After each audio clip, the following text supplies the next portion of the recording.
La restauration de rue est une option rapide et pas chère. Franchement, aujourd'hui, il nous est quasiment impossible de faire sans. Mais à quel prix? Parce que oui, les risques pour notre santé sont bien présents. Et quand je dis risque, je ne fais pas allusion à une simple gastro, mais à bien plus. Bienvenue dans Attention Manger. Un sondage montre que 3 Gabonais sur 4 s'alimentent dans la rue. Pendant la pause de midi ou après une longue journée de travail, les braiseurs de rue semblent être la seule alternative pour s'alimenter. Et pourtant, nous sommes tous conscients que les conditions d'hygiène ne sont pas toujours respectées et que dans certains cas, elles sont complètement inexistantes. Malgré tout, on fait le choix de fermer les yeux et d'y aller quand même, en mettant notre santé en danger. On va encore faire comment? C'est nos phrases préférées dans ces cas-là, n'est-ce pas?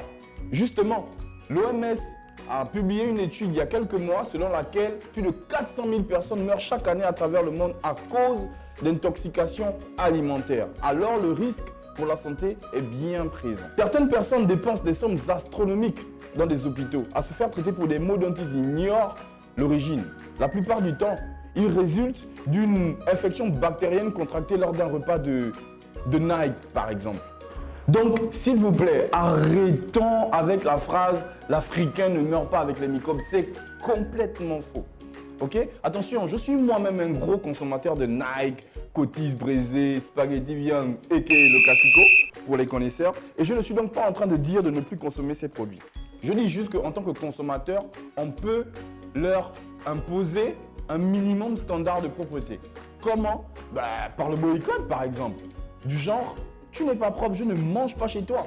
Je vais chez un autre, un peu plus propre, et ainsi de suite. C'est aussi simple que ça. Je suis d'accord, ça ne va peut-être pas régler le problème sur le long terme, mais ça peut changer les choses, du moins à notre niveau. Okay? Et au-delà de nous, il y a l'Agence gabonaise de sécurité alimentaire, qui vient avec des lois, des législations, des sanctions et autres. Aujourd'hui, la Gaza a mis en place un numéro vert, justement pour aider le consommateur. D'accord, le principe est simple. Tu repères un mauvais comportement de la part d'un distributeur alimentaire, tu sors ton téléphone, tu prends une photo, une vidéo, tu envoies sur le numéro vert en question et la Gaza prend le relais. Aussi simple que ça. C'est un peu comme nous et l'État, en vrai. Si on veut le changement, on commence d'abord par changer nos habitudes. En définitive, le choix nous revient en fait. Où est-ce qu'on mange? Qu'est-ce qu'on mange? Comment on le mange? C'est notre choix.